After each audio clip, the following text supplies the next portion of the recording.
Welcome, my friend. Tonight, I invite you to slow down, take a breath, and listen to a story that might just touch your heart.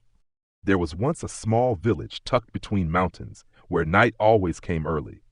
When the sun sank, darkness fell heavy over the rooftops, so deep it felt alive.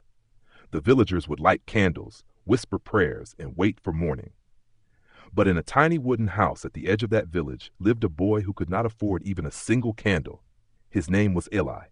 Every evening, he sat by the window, watching as the last traces of sunlight slipped behind the hills.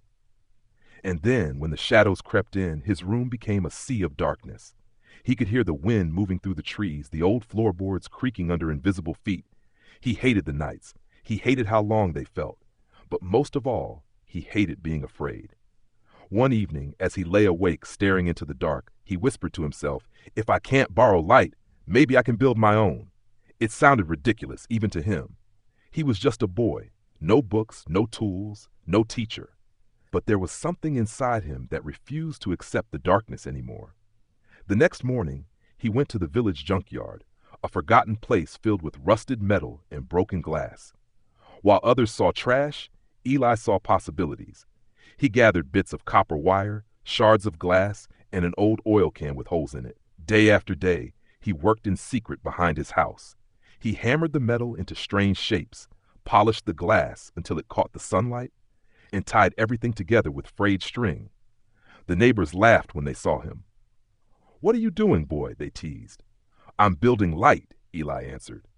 They shook their heads. "You can't build light, only the sun can do that." But Eli kept working. He didn't know how to build a lamp. He only knew that he had to try. When the nights came, he studied the stars, how they shimmered, how they breathed. He trapped fireflies in jars, watching their tiny bodies glow. He noticed how the glass magnified their light, how the air seemed to shimmer when heat and brightness met. Slowly, he began to understand.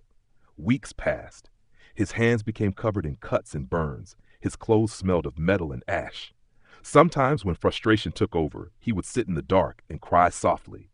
But each time, a voice inside him whispered, "Don't stop now. You're closer than you think." Then one day, while searching near the river, he found a strange stone buried in the mud. It shimmered faintly even in the shade.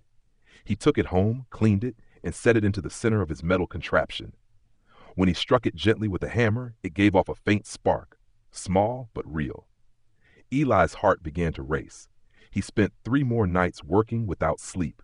He lined the inside of the oil can with tiny mirrors made from broken bottles. He shaped a glass dome to focus the spark's light.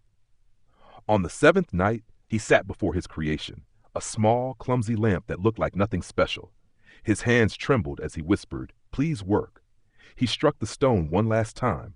At first, nothing. Then, a flicker, a spark. A pulse of golden light bloomed from inside the lamp, soft and trembling at first, then brighter, warmer, alive. Eli gasped and stumbled back, tears welling in his eyes. The room, for the first time in his life, glowed with light that was his own. Outside, the villagers saw the glow through his window. One by one, they came running, eyes wide in disbelief. The old blacksmith, the baker, the children, all stood outside, watching as that small wooden house shone brighter than any candle. "How did you do it?" someone asked. Eli smiled softly. "I didn't build the light," he said. "I built the courage to find it." The next morning, people came to him for help. He showed them how to make their own lamps from the things they already had. Scraps, glass, wire. Soon the whole village glowed at night. Darkness still came, but it no longer frightened anyone, because now every window held a small golden light, a reminder that courage burns brighter than fear. Years later, when Eli had grown old, travelers passing through the mountains would see the valley shining below and ask, "What kind of magic lights this place?" And the villagers would smile and say, "It began with a boy who refused to be afraid of the dark."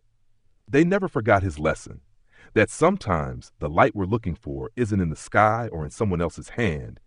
It's something we build, piece by piece, inside our own hearts.